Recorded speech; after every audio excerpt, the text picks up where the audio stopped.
Hello there, App Spy viewers. My name's Peter, and I've got a hands-on video for you. This time, it is with Hail to the King, Deathbat. This is it's developed by, I don't know, somebody, and it's kind of in collusion with Avenged Sevenfold, which is a band that sing songs from California, and I think they're sort of a metal-y, emo-y rock kind of a band. I've never really listened to them. So it's kind of done in sort of in partnership with them in some way, and it's like, this is just a hands-on video and everything, but it is poor, really poor.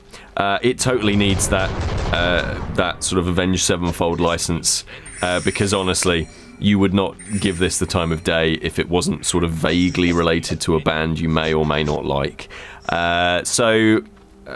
Super easy stuff. So I'm moving around with a virtual stick. They're always good, aren't they? Definitely not here. So I'm using the red button to do melee combat. I can just hold it and I just strike all of the time like that. Obviously reuse of sound effects all of the time, because this has been made, I'm fairly confident, quite cheaply. I've also got access to magic. You see, magic, choo.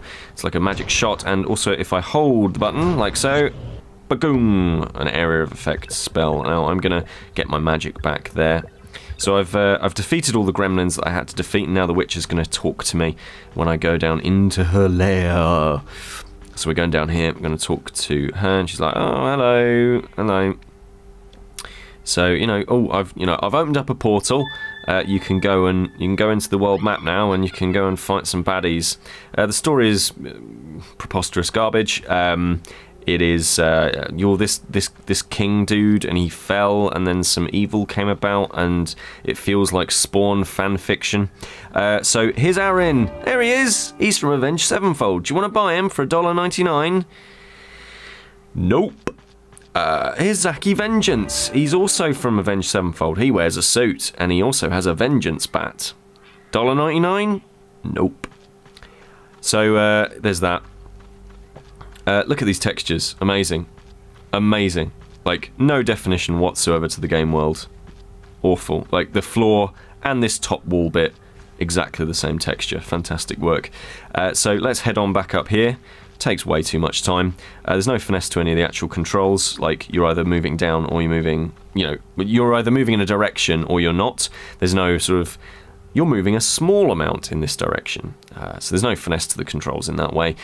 Each button press feels really laboured. You actually have to really stab at them to get them to do anything, because I think they're quite precise. So this is the actual main area we were just in. We were just in the crypt. There's a smiley face. Because pro. Here's an area, but you don't know whether or not you can access them. Spoilers, you can't. Actually, what's this over here? Oh look, an area that's not covered in mist. I'm assuming mist means you can't go there, but that area is not covered in mist, so again, just looks a bit kind of naff, doesn't it? Like, I'm tapping it, nothing's really happening. So a bit of a confusing opening area. You tap on here, and this is actually the space that you need to go to, so I'm going to tap enter there. Loading time's actually pretty good. Few loading screens, and they don't take very long. Here's the area. Look, it's pretty good that load times aren't that long, because the game looks like it fell out of 4 years ago. Really, doesn't it? There's no texture, like no sort of great texture design or lighting effects, like nothing like that. No brilliant particle effects running on here. I'm running this on an iPhone 5C. It's handling it effortlessly, but I mean, look at it. It's a dreary mess. Look at that lava. Oh look, one texture spread across one massive, slowly moving area. It just looks awful. So I'm tapping away here. I'm doing my combat. There we go, doing my combat. That's good. Not very exciting, obviously, because there's no... at this early stage, at least, there's no great combo system or anything like that, so just running up to them and hitting them. Sometimes I take damage, sometimes I don't. You can see my damage meter at the top of the screen, and that's in red, and yep. I'm hitting these things, and coins tumble out of them, same as the enemies really. So I'm hitting these here, yeah, and then this spurts out a load of coins, like a game what you might have seen in the PlayStation 1 era. And this feels like a game that was made by Acclaim for the original PlayStation right at the end of its life. It's like, yeah, it looks alright, like it looks fine, I suppose, in so much as you've made it 3D. But, I mean, there's nothing here that you think to yourself, you know, wow, this is really good looking. It just looks really basic. And this is an iPhone I'm playing this on. Like, iPhone games can look amazing. You know, you can get BioShock running on it now. You know, the Infinity Blade games look incredible. But it's just the attention to detail in the world. Look at this, like, look at me standing there. What is that meant to symbolize? That's not breathing, that's sort of aerobics. Like, just sort of gradually doing stretch exercises. This guy's telling you something about how he's still loyal to the king or some garbage like that. Like, you don't care. There's loads of storytelling, but you very quickly just think this is amateur hour when it comes to storytelling. But that would be fine if the combat was exciting, but I'm just running up to dudes and smacking them. So let's continue along down our path here. I can go over to this, pick up some more mana, which is going to be useful, you know, because that allows me to do more powerful attacks with my sort of powerful spells. So let's go through here, just kind of try to avoid the obstacles as best we can. Run across here. Oh no, the floor's giving way. Again, like, no threat whatsoever, really, is it? Fight this dude. He's dead. So, continuing on down. So, like, the traps don't pose any sort of a threat. You're fighting these dudes, and they do pose a threat, but they're not... It's not because they're tough or challenging. Like, they're not... It's not fun combat. Oh, I died. There we go. It's not fun combat. It's just really, like, sticky kind of combat. Combat that just feels like you had no chance. You're just sort of trading blows, and hopefully you've got more health than your enemy. Like, that's not fun. So I'm trying to get through here now. Come on. Yeah, there we go. No, go through here instead. Yeah, there we are.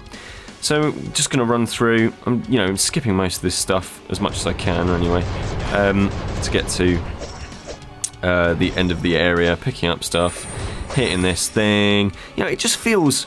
It feels sloppy. It feels like it totally needs this Avenged Sevenfold thing to get some of that audience interested, because honestly, why would you bother otherwise?